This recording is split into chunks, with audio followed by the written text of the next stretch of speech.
capítulo 11, por favor. Hebreus 11, nós vamos ler o verso 13. Vamos encerrar hoje o verso 13.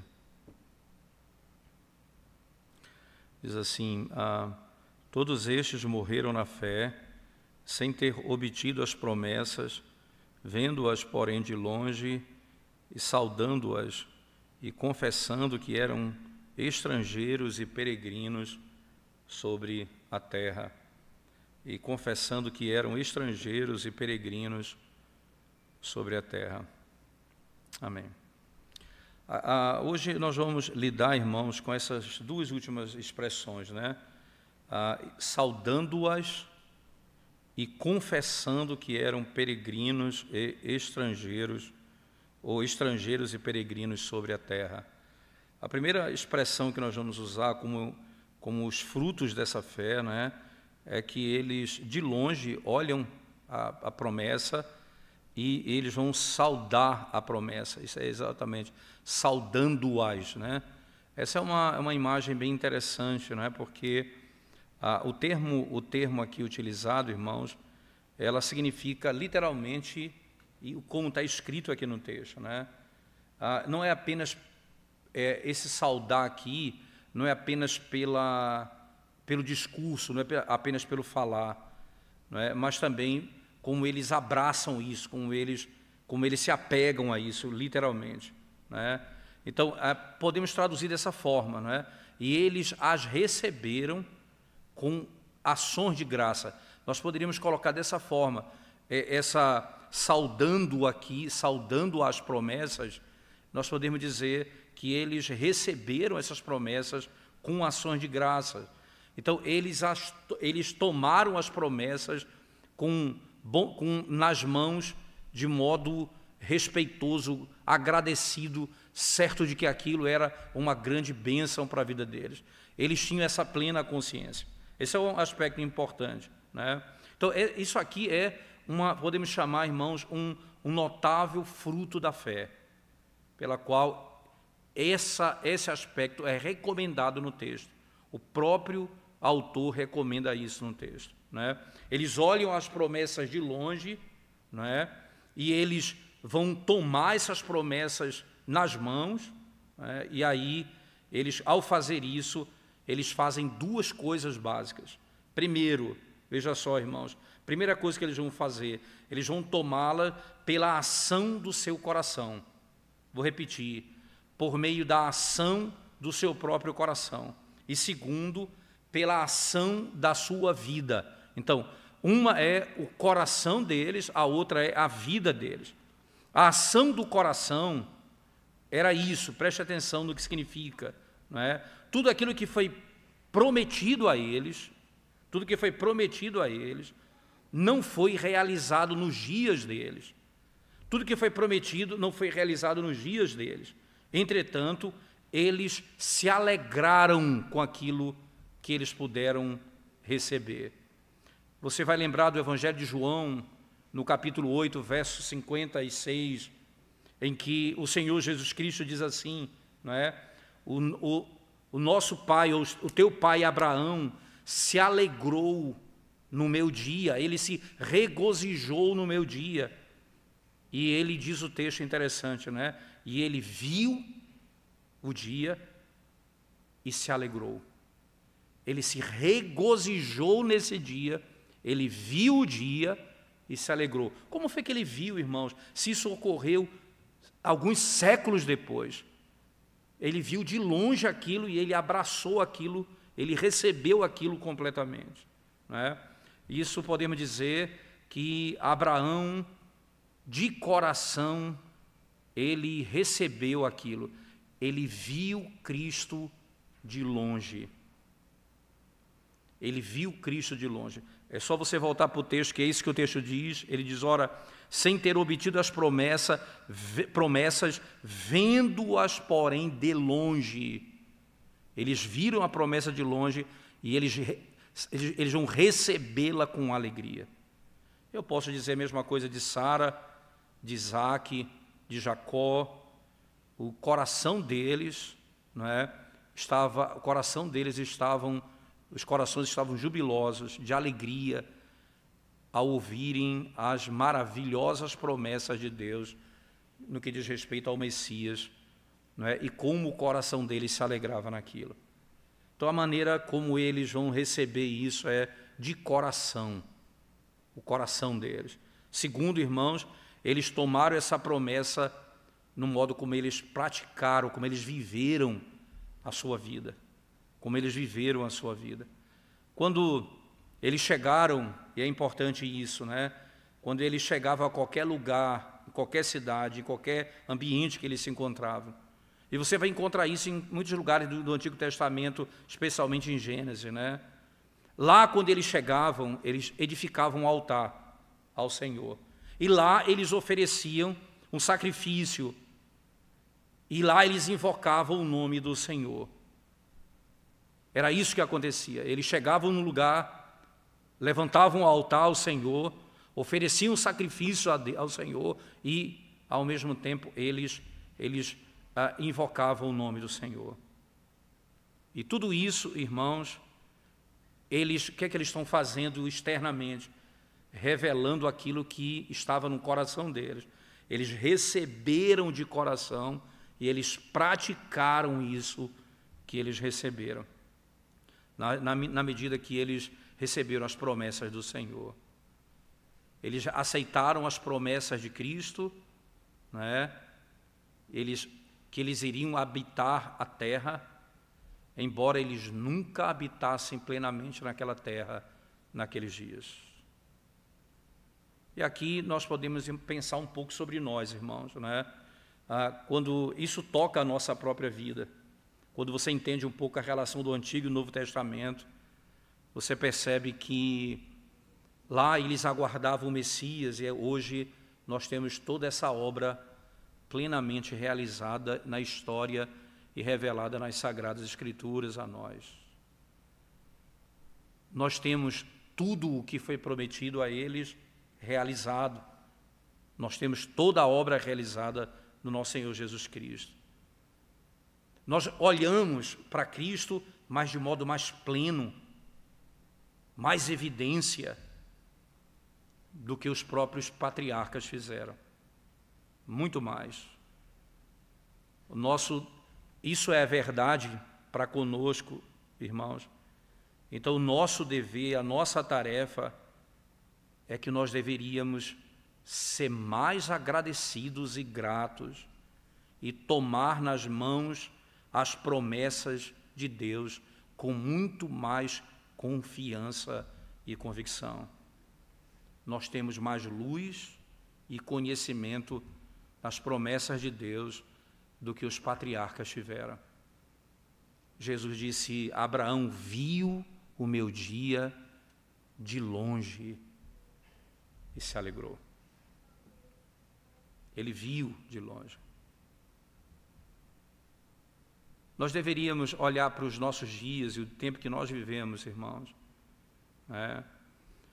E perceber com tanta clareza que nós deveríamos olhar para a maneira como as pessoas vivem e deveríamos rejeitar o modo de vida que é contrário a essa realidade vivida pelos nossos pais no passado. Nós deveríamos olhar para as promessas de Deus com mais alegria e bondade, e nós poderíamos viver uma vida mais grata ao Senhor em todas as áreas da nossa vida. Imagina, irmãos, que nós temos as promessas e as misericórdias de Deus reveladas a nós, e nós somos pessoas ingratas e que nós não temos na nossa alma bondade alguma para com Deus e para com o próximo. A maioria de nós podemos pensar, a maioria de nós caminhamos dessa maneira. Se você examinar um pouco a sua vida, irmãos, você vai perceber que isso é evidente na nossa vida. Nós temos tanta luz e tanto conhecimento, mas não é condizente com o modo como nós obedecemos ao Senhor. Nós obedecemos ao Senhor. Duas coisas eu queria pensar com vocês aqui rapidamente, irmãos. Primeiro, que você possa olhar para as pessoas como funcionam em termos de relação ao culto e as coisas dessa vida. Preste atenção como as coisas funcionam. Se alguém for para um show e passar e gastar tempo ali com coisas vãs, se alguém vai para um show e passa 2, 3 horas assistindo um show com alegria, sem perder o foco,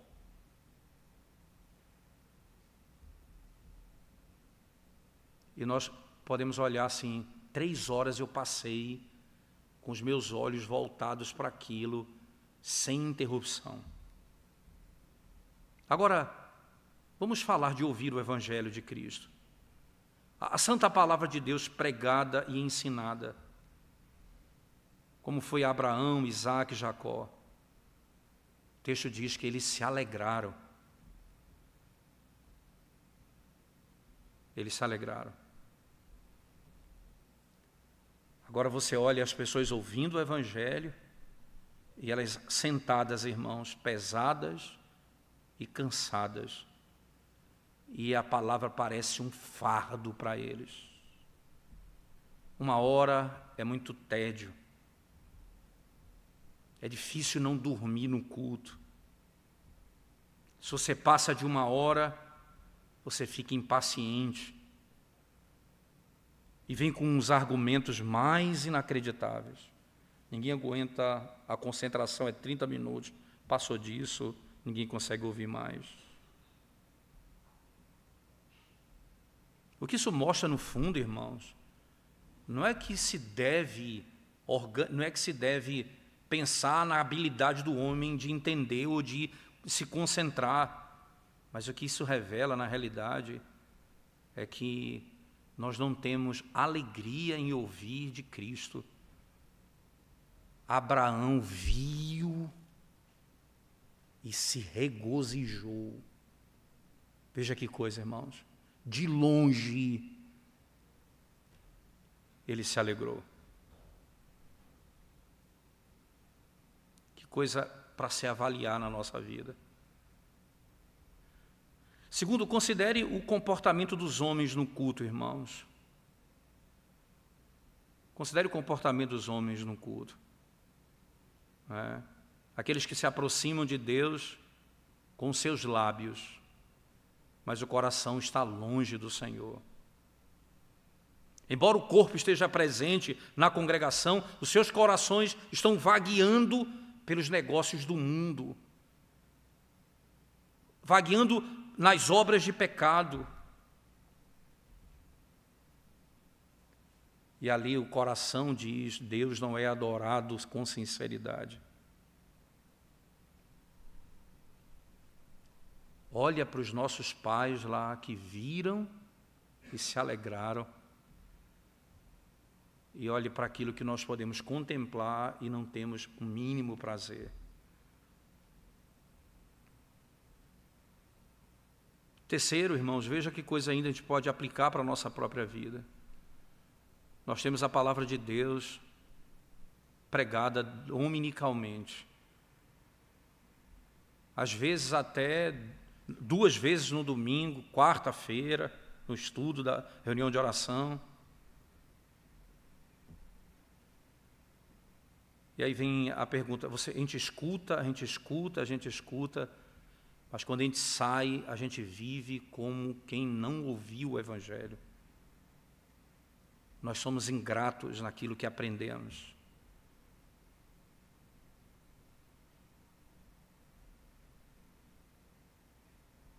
Samuel, texto que a gente vai até pregar no próximo domingo, se o Senhor permitir, diz: a desobediência é como o pecado de feitiçaria.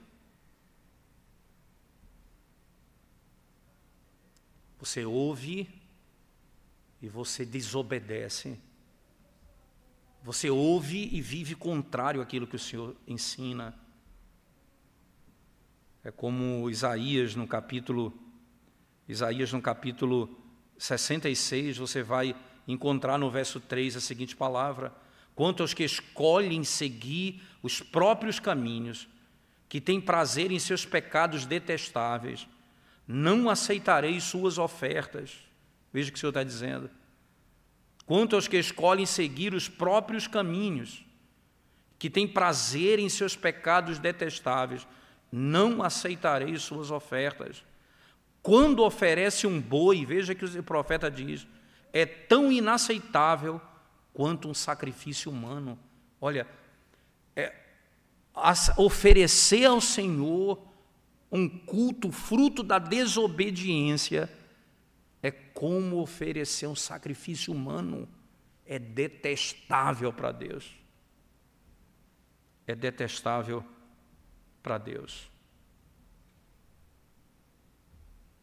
A obediência é tão raro ser encontrado no nosso meio, irmãos. E a desobediência, ela superabunda, ela está em todo canto. Esse é um argumento mais poderoso para dizer: nós não tomamos as promessas de Deus com ações de graças nas mãos. Nós não nos apegamos a ela.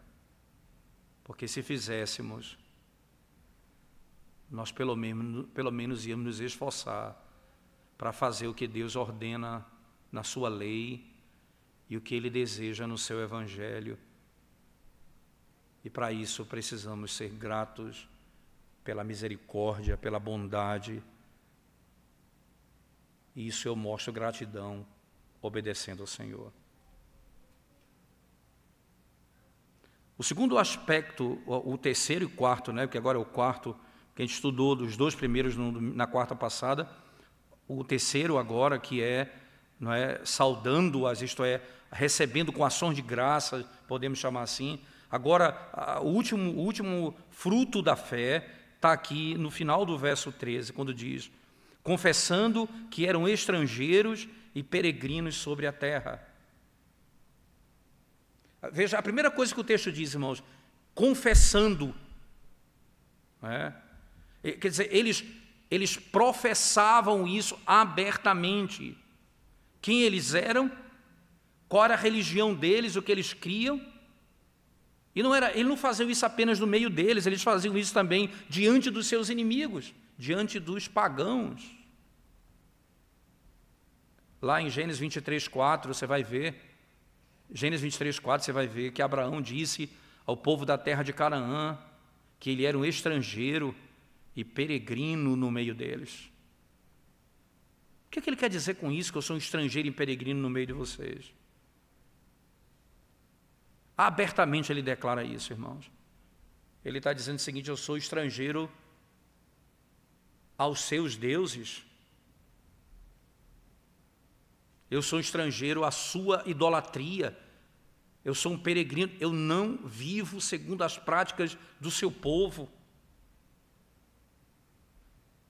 Eles professavam isso. Como é que eles diziam? Abertamente: nós somos estrangeiros e peregrinos aqui. Logo, os teus deuses não são os nossos deuses.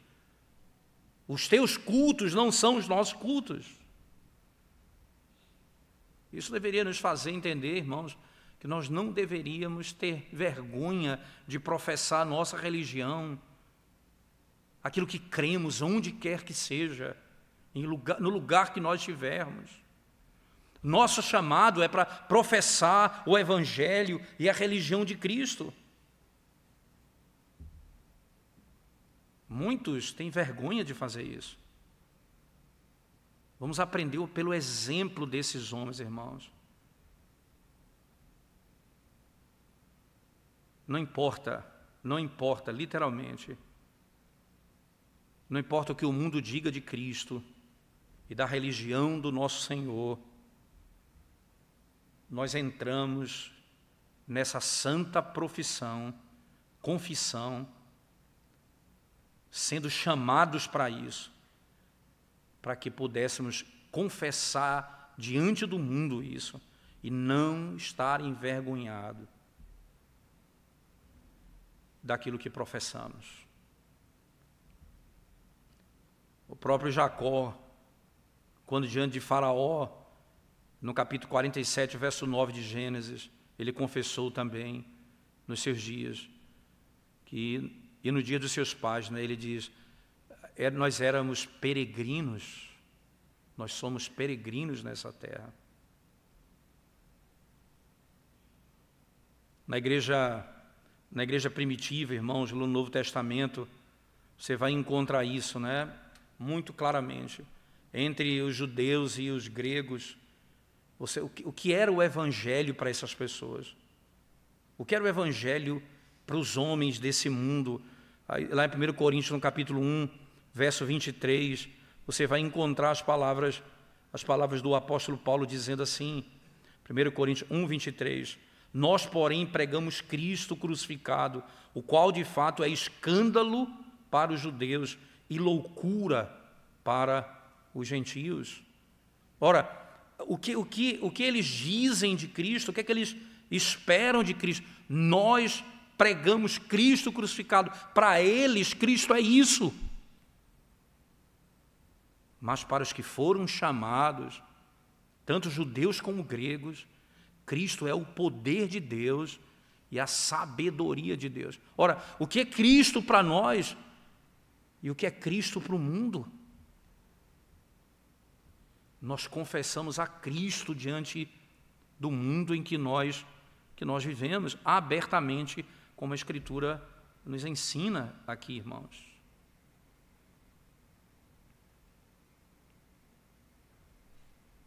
Se nós desejamos ser salvos pela fé,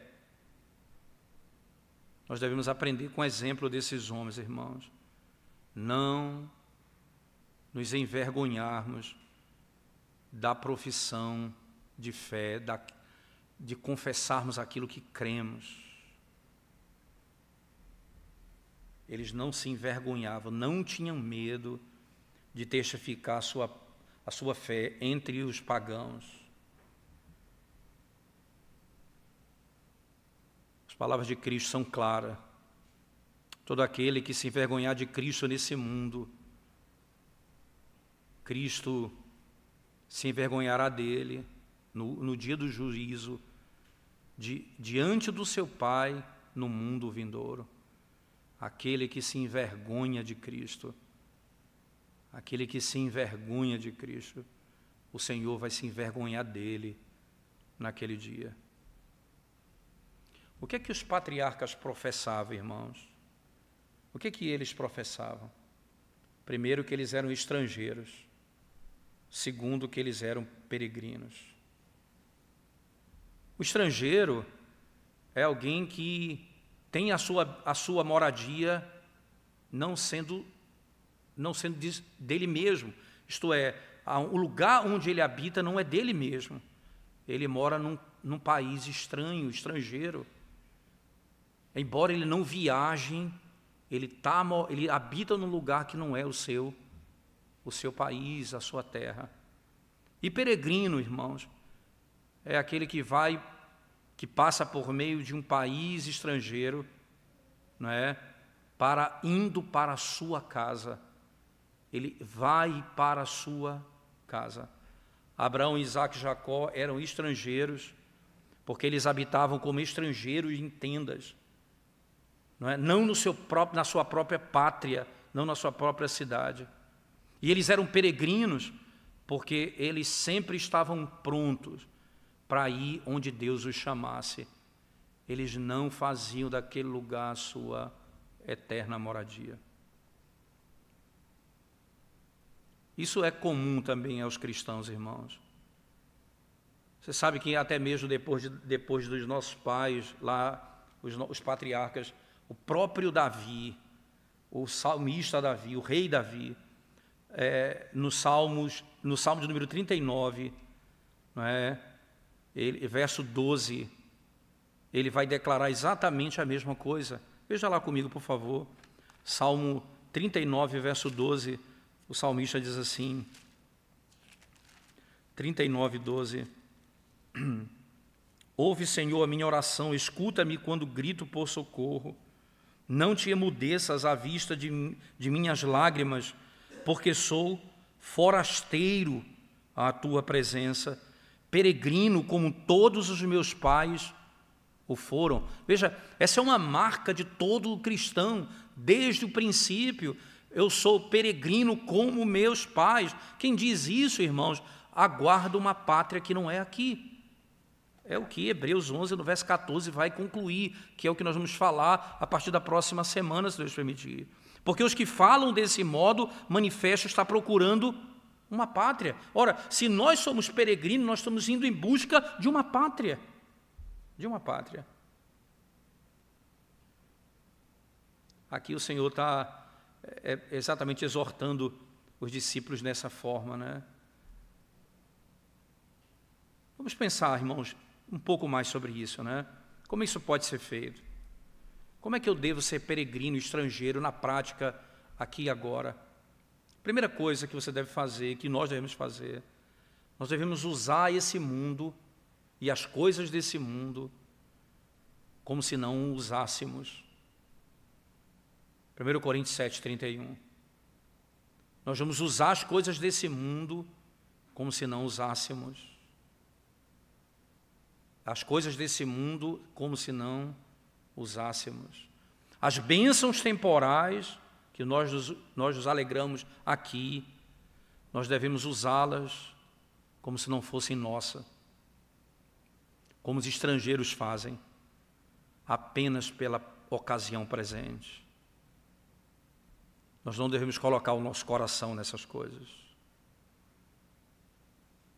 Não devemos colocar em hipótese alguma o nosso coração nessas coisas. Eles tinham a promessa da terra de Canaã,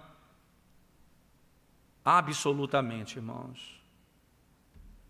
Então, nenhum homem no mundo tem mais direito a qualquer coisa, ou possuir qualquer coisa, do que eles tinham de possuir aquela terra. Entretanto, quando eles chegam ali, eles se alegram. Como? Como estrangeiros e não possuem a terra.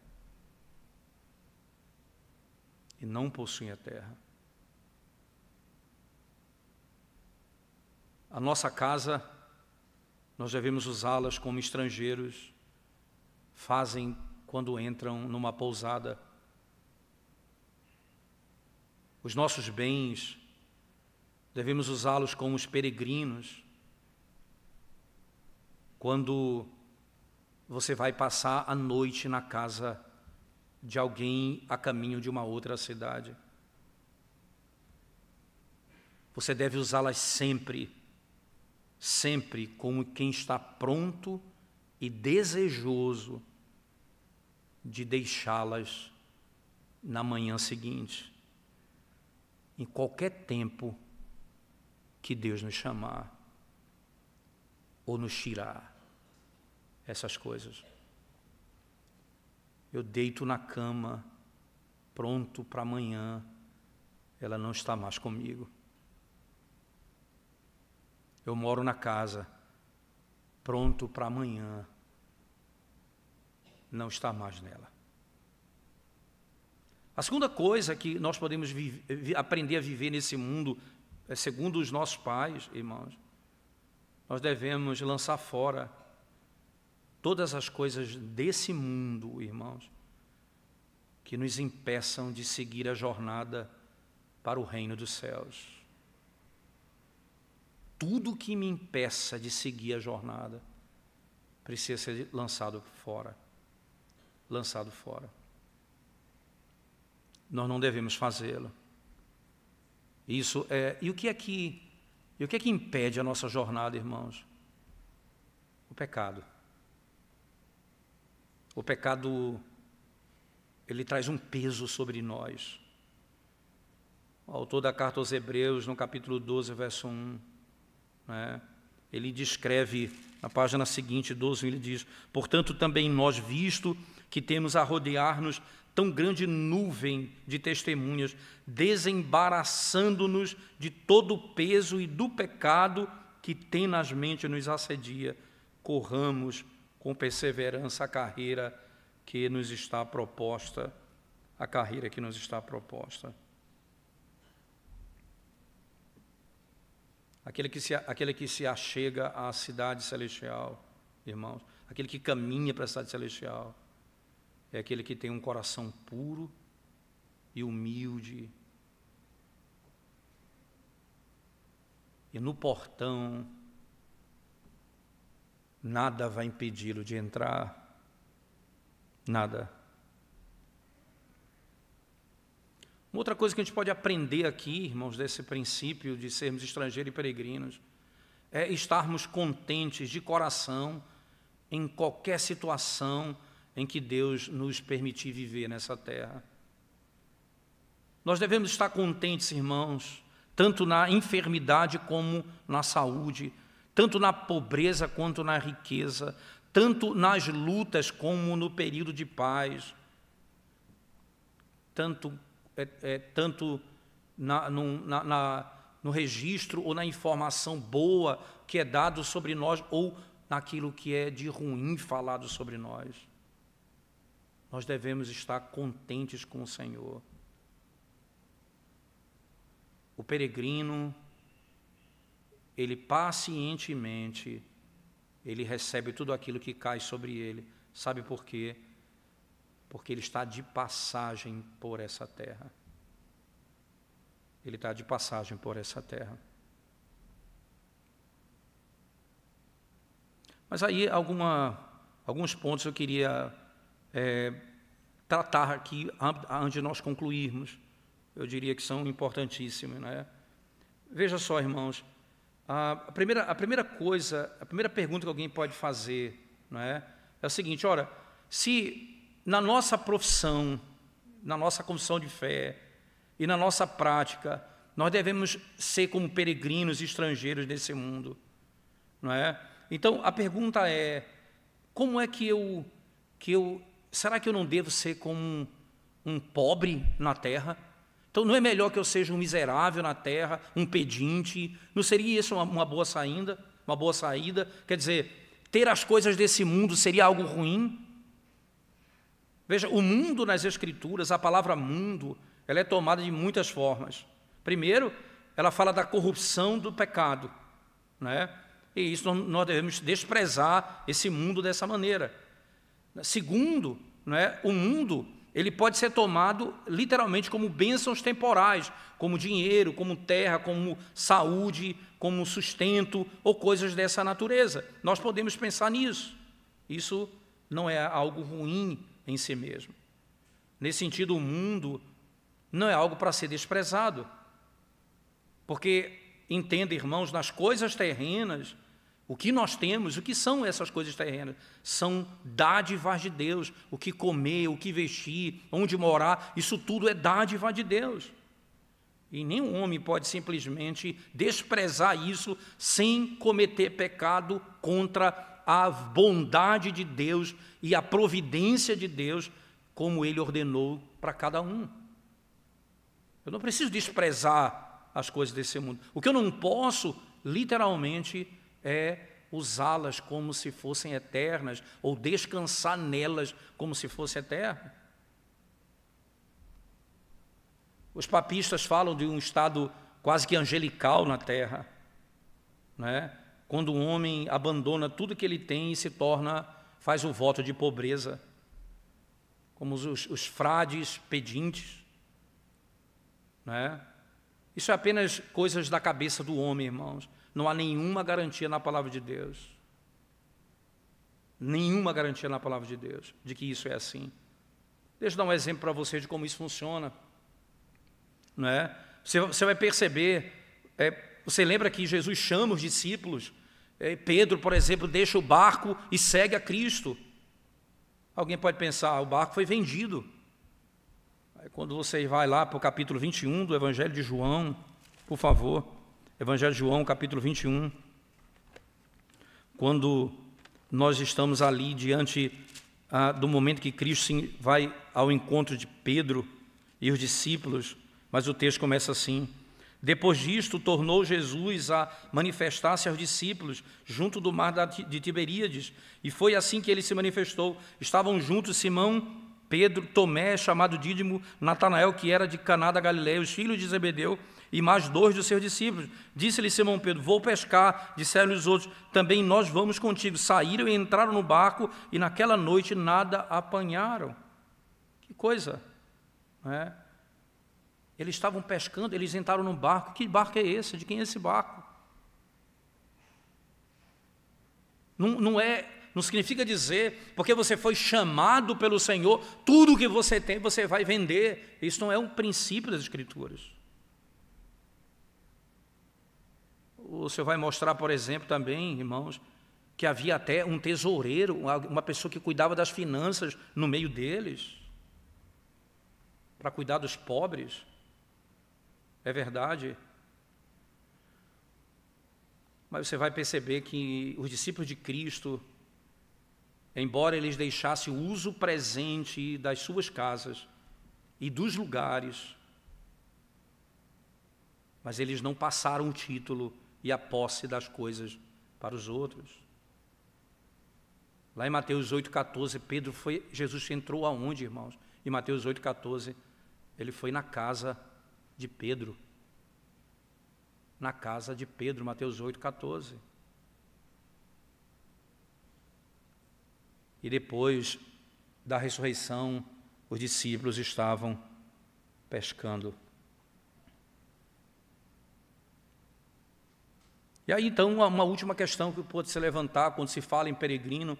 Então, não se pode ser rico dentro dessa realidade. William Perkins divide a riqueza aqui de 2 maneiras.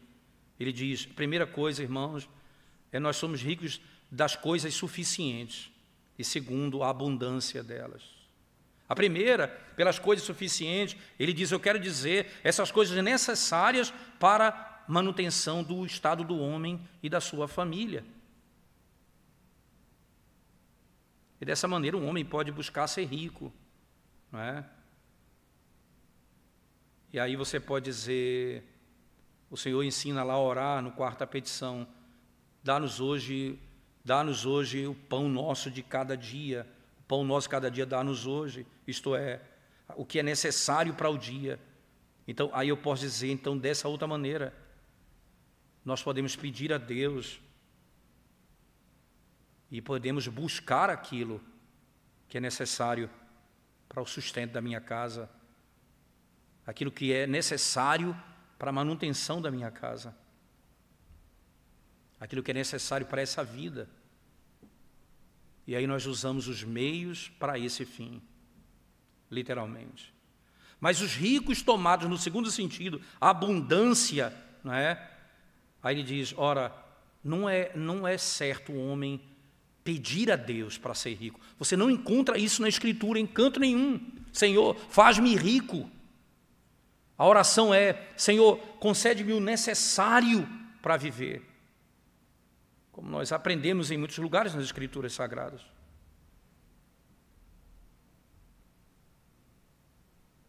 Você nunca deve orar ao Senhor por riqueza, como se fosse necessário para você.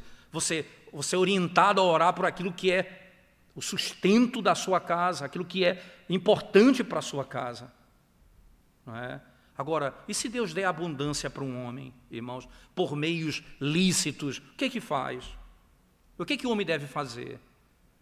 Se Deus der riqueza, irmãos, a um homem rico, a um homem nessa terra, ele deve ser um bom cuidador das riquezas de Deus, despenseiro, administrador dessas riquezas, e deve usá-las toda para a glória de Deus, para o bem da igreja, literalmente.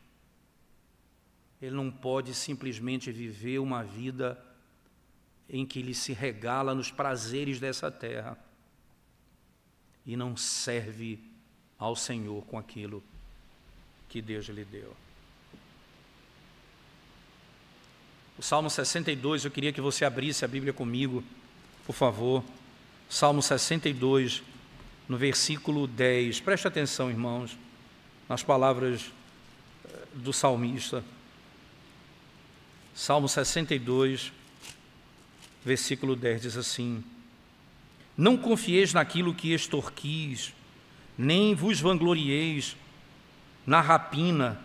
Se as vossas riquezas prosperam, não ponhais nelas o coração. Veja, é possível que a minha riqueza prospere, mas se ela prosperar, não ponha nelas o seu coração. Não ponha nelas o seu coração. É o que nós vimos, por exemplo, irmãos, na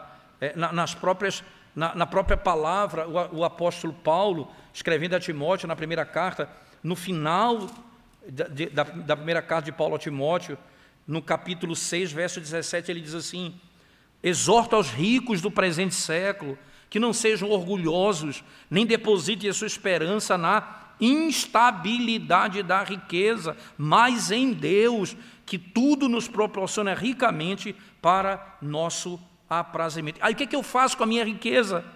Que pratiquem o bem, sejam ricos de boas obras, generosos em dar e prontos a repartir, que acumulem para si mesmos tesouro sólido, fundamento para o futuro, a fim de se apoderarem da verdadeira vida. Da verdadeira vida.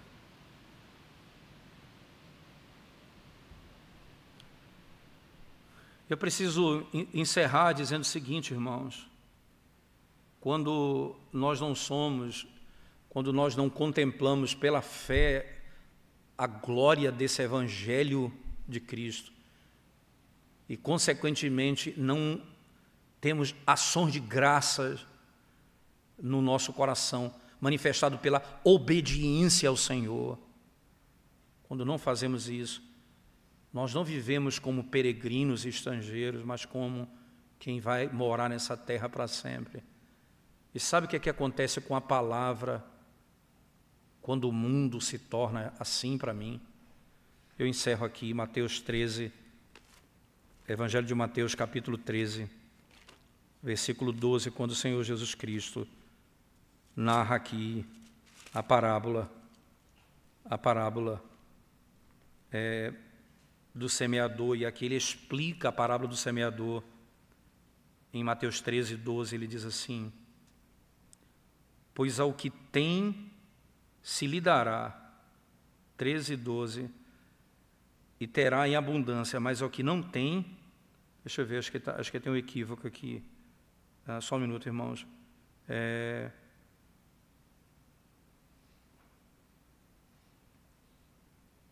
vamos pegar do verso 18 em diante, por favor. Foi anotado errado, o 18 em diante. Mateus 13, 18. Atendei vós, pois, a parábola do semeador. A todos os que ouvem a palavra do reino e não a compreendem, vem o maligno e arrebata o que lhes foi semeado no coração. Este é o que foi semeado à beira do caminho.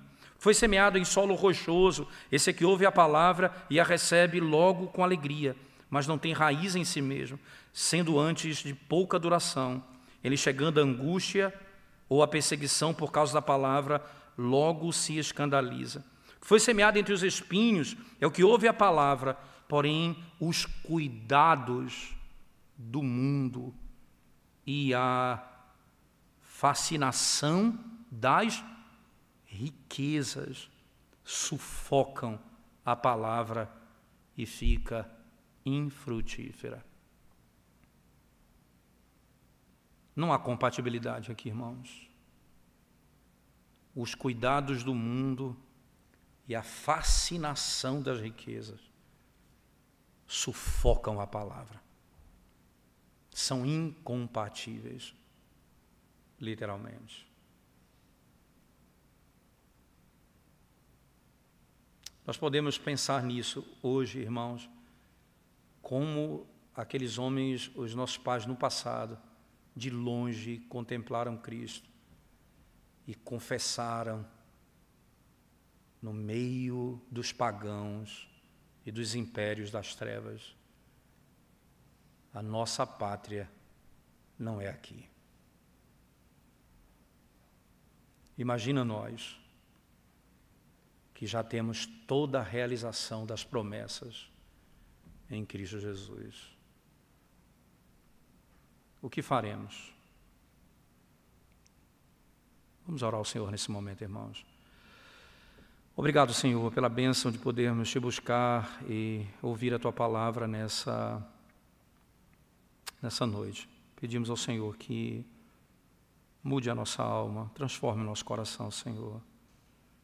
Não seja apenas de lábios, de expressões externas, mas de todo o nosso coração. Ensina-nos, Senhor, a Te amar, a Te servir, a ser grato ao Senhor e a viver nessa terra para a glória do Teu nome. Ajuda-nos, Senhor, perdoa-nos, fortalece e aumenta a nossa fé. Nós carecemos de Ti, em nome de Jesus. Amém.